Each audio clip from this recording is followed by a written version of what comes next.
If only you could see yourself in my eyes. Dermot Kennedy, live from Studio 8 with Tracy Clifford on 2FM. We're live, lads. We're here in Studio 8. How are ya? I'm so excited for this one. We've got Dermot Kennedy here in Studio 8. He's going to do so many performances for us. We're going to have a chat as well, like from busking on Grafton Street to performing on the Ellen Show in front of millions of people, and then an amazing performance at Electric Picnic at the weekend. I am so delighted to say that the sensational, like spine-tingly talented Mr. Dermot Kennedy is here in Studio 8 for a live special, Take It Away With Lost.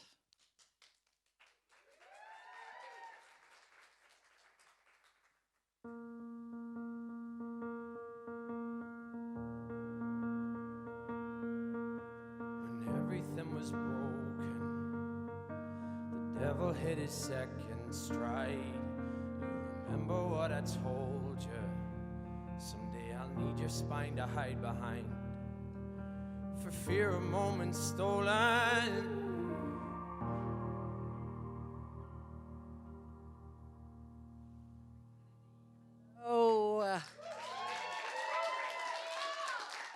So good to have you here in 2FM. Welcome to Studio 8. People were dropping their phones. That was such an amazing performance. Great to have you here. The last time you were with us was, me especially, was 2017. It was after a Button Factory gig. And I have to tell the guys here that, do you remember? Yeah. Remember that? And I actually got into a fight with people because people were talking in the gig. And I was like, shh, Dermot's on stage. So I came out unbruised, so that was okay. But I want to go back to the start for you, okay? Because we're so delighted the response that you had at Electric Picnic. But back where it all began, songwriting for you, where did that voice come from? Genuinely, I don't know. I really don't. I know I started writing songs when I was 15, 16, and then I don't know if there was a moment where I realized I could sing or anything. I used to sing because my sister played piano, and I'd sing along to that. And just I don't know. It felt like the right thing to do. It was never anything that was kind of forced upon me, and never anything that I was trying to kind of copy somebody. It just felt like what I wanted to do. Yeah. What about the poetry? I'm sure everybody here and listeners at home can agree that if you listen to the lyrics of a Dermot Kennedy track, like it's pure poetry. So were you great at English in school? Did you have a great teacher? I had a great teacher. I wasn't good though. I think it was in me the whole time, but I was never academic ever. And so I reckon my English teacher, Miss Pierce, could kind of see that I was decent at it, but I was just never. I wrecked her head. Did you? Yeah. She must be delighted though that your lyrics are tattooed on people all over the globe. She apparently. I heard she was, she's obviously still teaching in Rathcoole, and I heard she used Glory to kind of show it to the class and sort of use that as a thing they studied, so that's crazy. That is amazing. Yeah, that's the best thing you can do. So you obviously seen all these tattoos that people have on their bodies, sure, yeah. like, and there's some ones that are like loads of lines of lyrics all over their bodies. It's not just like a wrist tattoo. Mm-hmm. You have a tattoo that I always see when you perform, when you wear t-shirts, and I was trying to get a little look at it there. Of course. What is that one there? This is the one with a bear on, and I want to know what that's about, if that's okay. Right, yeah. My sister's name is Claire, and I've been calling her Claire Bear since I was a baby, so that's what that is.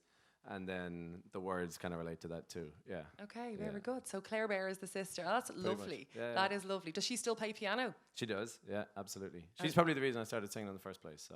Yeah. Really? Yeah. Is she older or younger? Older than me. Is she? Yeah, she's a doctor. She's working up in Drogheda. Is she? Yeah. Hope she's listening today. Hi, Claire Bear. Yeah, she is, I think, yeah. Talking about family connections, actually, and I need to kind of find this out, okay?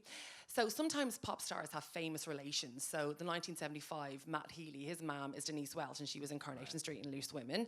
And then LaRue, if you know LaRue, Bulletproof and Gunning for the Kill and all that girl, her mom is June out of the Bill. Now, I'm not going to say your mom and dad are famous, right? But you've got a famous auntie that we know here in RT2. Is it true that Mary Kennedy is your auntie? It is true, yeah.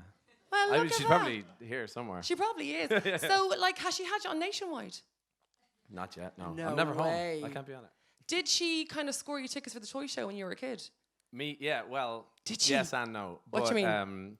So her daughter Lucy, we were like best friends when we were kids, and Lucy's our photographer now, and we Mary would have to come in here, and obviously she'd be looking after us, so we'd be here all day, and would basically just be running around. And it was basically like being in the toy show without supervision. Yeah, it was crazy. Love it. Great stuff. Yeah. Yeah, so that was your first time in RTE instead of being in here in Studio 8. Love that. There's been so many big moments for you. I've been watching you from afar because obviously you know that I'm a massive fan. And to see you on Ellen was deadly. Mad, like, what did that feel like? It was grand. It's like, you're not...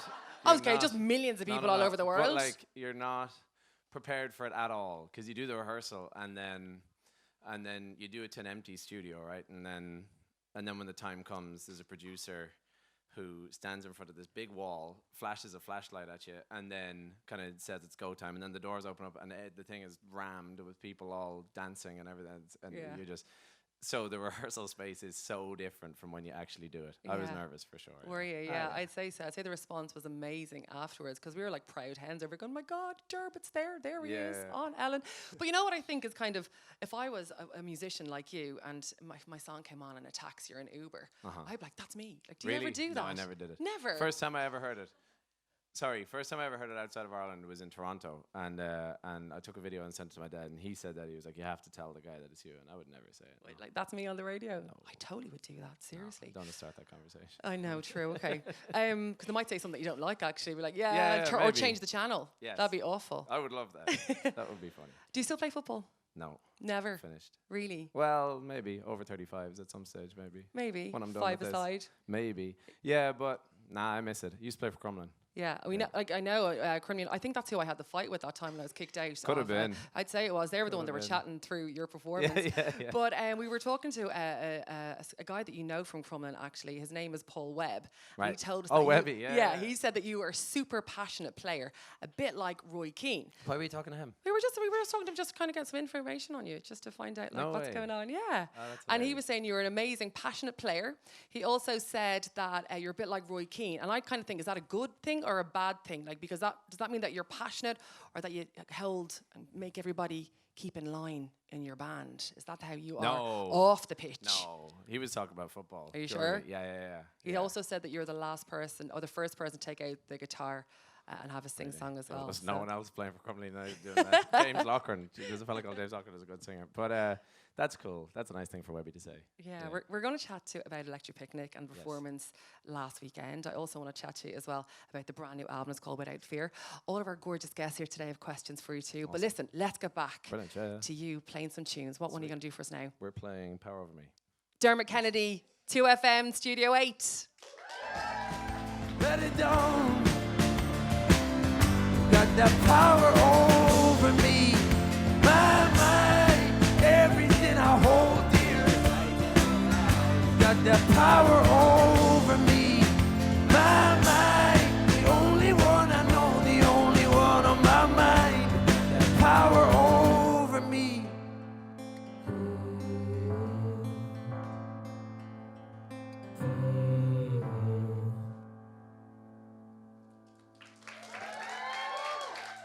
2FM with me, Tracy Clifford. We're live in Studio 8. Dermot Kennedy and his band is here. That was Power Over Me. We're going to go have a little chat to people who are very, very lucky prize winners who have some questions for us. So I'm looking for Podge. Where's Podge? Hi, Podge. How are you?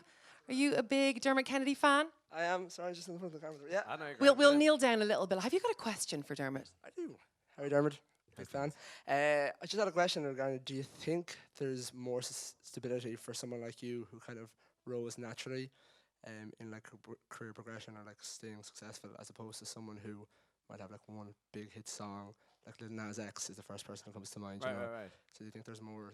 Yeah, it's mad, isn't it? Because it's someone like him where that happens, and it's just like, I would say that's obviously a mad example of that. But I know what you mean. Like, if you have one hit and it just all kicks off and you've got nothing to back it up with. That was the reason, like, say that song, Power Over Me, for me, I waited ages before bringing out that song, because I was always terrified of the idea of, if you did a gig and the room was rammed, and if there was a bunch of people there who didn't listen to any song until that one song happened, and then everyone leaves. Do you know what I mean? Like, that can happen if you have that one song. And so for me, one of the most important things to me was everybody knowing every song. And I think that's the best way to do it. Obviously, it takes ages, but I mean, it's worth it when you've got a gig where people are attentive for the whole thing instead of like, because I could like, you can almost view it as a shortcut, you know what I mean? Like if you happen upon something like that, it could take you to that place, but briefly and in the wrong way, if you ask me. So It's also good as well, I suppose, if someone just discovers you with Power Over Me, then you have got this whole back catalogue, and then they'll just be able to listen to so much more of your for music. sure. Yeah, it's great. Yeah. No, absolutely. I'm not like, yeah, it can be like that song did an awful lot for me, and it was a beautiful thing that happened to me, but it's important to build it, I think, for sure, yeah, despite the patience it takes. Yeah. Nice one, Podge. Emma, where's Emma? Hi, Emma. Oh, right behind me. How are you? You've got a question for Dermot. Yeah, what advice would you give to other singers on like maintaining your vocal cords when you're like constantly playing? Ask that lady. She's in charge of my vocal cords. I mean, I basically took a couple of weeks off there a little while back because after 2 years, it basically got to the point where I had been singing from my neck the whole time. And so I was terrified that I'd done something to my vocal cords, and I saw a bunch of doctors and had a scope in here down to my neck 6 times in 2 days. And it basically turned out that the vocal cords were grand, but everything surrounding here had been working too hard for too long and basically crapped out in the end. And so, I mean, the best thing, because there's so many things that you'll be told, like in terms of like steaming and drinking tea and lozenges and all that, but like nothing is a substitute for having good technique. And so currently I'm just working towards trying to sing from here and just sort of, because this is solid, you could do that all day, but from here is just no good. Yeah. So I mean, I feel like I'm not qualified to answer because I'm in the process of like having gotten it wrong. So but yeah, it's worth it because it's the worst thing like when you're on tour and you just feel knackered every day, you know what I mean? Thanks, Emma. Thanks. Where is Lauren? Where's Lauren? Hiya, Lauren. What's your question for Dermot? What's your favourite song to perform live? It changes all the time. Moments Past, maybe. Yeah. Then we didn't play Couldn't Tell for ages. For whatever reason, I had this weird kind of love-hate relationship with that song. And then we started playing it live, and now it's pretty much like one of our favorites to do all the time. So, but it changes always. It depends on the crowd. It depends on where you are. It's like, but yeah, I would say Couldn't Tell a Moment's Past. In terms of like the 4 of us, it's just, they're the most fun, maybe. Excellent stuff. Thank you so much, Lauren. We're going to go to some more music now from Dermot. Moments Past actually is one of my favourite songs too. That bit at the start, you don't do that live. That's kind of like a loop, isn't it? Yeah, do you really? Well, I do, yeah. So that's just, that's a mashup of a bunch of different vocals of mine, and then I sing along to it live. No, yeah, that's great. It can be hard work. So listen, I know you're going to do a couple more songs for us. Yes. We're being spoiled here today in 2FM. What do you do next for us? This is An Evening I'll Not Forget. I have a little birdie may have told me this could be the first song of your new album. Am I allowed to say that? Yeah, it is. It's okay, fair enough. Yeah, no, it is. It is. Dermot Kennedy on 2FM. I don't know Genuine. either. Don't talk to the label or they give me the daggers. All right, okay. Dermot Kennedy doing An Evening on 2FM.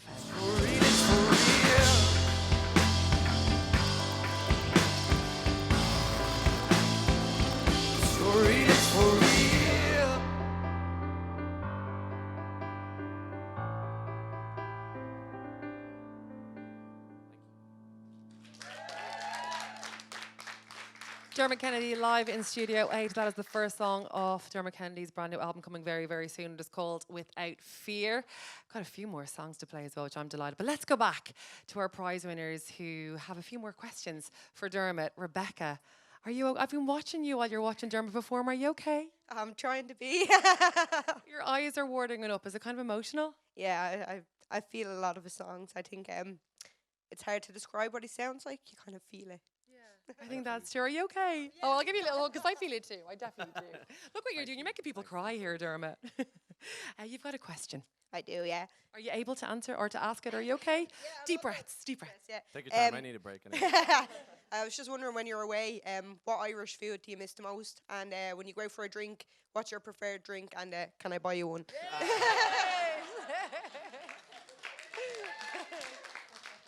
The thing is, right? The drinks you can have are narrowed down by singing, sadly, right? Whiskey is fine, so I do that most of the time. Beers are bad, I think. Yeah. So everything, I mean, yeah. You normally, whiskey's the one. And food, I don't know. What would you miss? I don't, like...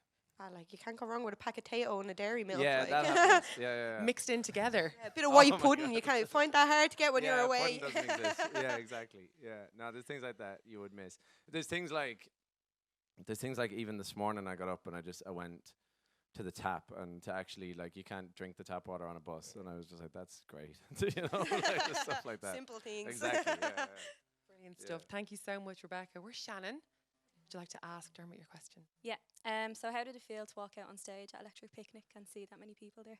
Yeah, it was mad. It was mad for all of us. We, especially because I was side of stage while Michael D. Higgins' speech was playing, and it was nice. I think that can go either way. I think I like with a gig that size, I can either be super nervous or strangely kind of calm, and I was just lucky. Felt good, you know what I mean? Like side of stage, I just felt pretty chilled out, and I could just listen to that, and I was excited as opposed to kind of being scared of it. And it was just it felt like just like I said, it just felt strangely kind of not natural, because it definitely wasn't, you know what I mean? Like, it definitely was insane to be a part of, but it just, I was really pleased, because the gig itself, even, I felt like I took it in as opposed to letting it pass. Last year at Electric Picnic, I was real nervous, and I kind of felt like it just happened, and I just almost wanted to get through it, and then I was like, all right, that went well, but I didn't really soak it in, and then the other day I felt like I really sort of enjoyed it. So yeah, that's kind of, it makes a huge difference to me. Yeah. Thanks, Shannon. Actually, looking at you, Electric Picnic, you stood back. You were breathing in, and it was like as if you just wanted to take a moment, photograph it in your memory to have there forever, because it just looked incredible. For sure, yeah. And it's like no matter how many times you do that, there's always the first time you play to a crowd like that. So you just want to sort of bookmark it, I guess. Yeah.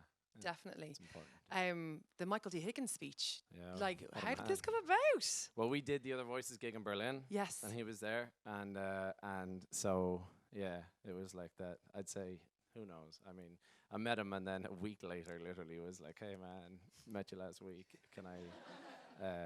And we to just the president, hey man. Yeah. No, of course not. But you know, he just instantly kind of said he would do it, and so I mean, yeah, to sort of have a gig like that and have a moment like that and be able to mark it with something like that is it's really just felt really lucky, to be honest. 2FM with me, Tracy Clifford. Dermot Kennedy is live in Studio 8 with us today. It's been amazing so far. We've got one more track for you. Dermot, what are you going to do? Gonna play Outnumbered. Yes. Here's Dermot Kennedy on 2FM. On the nights you feel outnumbered, maybe I'll be out there somewhere. Maybe I'll be out there somewhere. Maybe I'll be out there somewhere.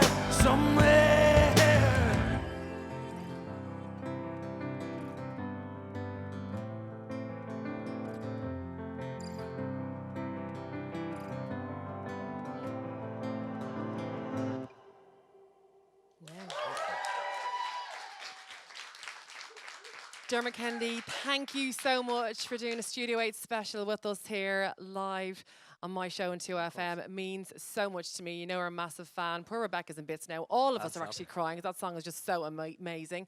The album Without Fear is out the end of the month. All you guys are getting a copy of it today as well, which is amazing. So nice one. Do you not know that? I don't have one. Oh, do you not have one? God, but you're all getting that today. We actually have a photograph that we want to give you as well of your performance at Electric Picnic. Because as you said, it's amazing and important to stand back and have a look at these moments when they're kind of like big in your life. So we just printed this out for you to hang on your little wall there to kind of go, that's you at Electric Picnic. So that is for you from us here in 2FM. Amazing, thank you. Thank you so much for coming into us. It's been a dream come true for us. Thank you guys for coming as well and all for your brilliant questions. This has been Studio 8 live in 2FM with Tracy Clifford and Dermot Kennedy.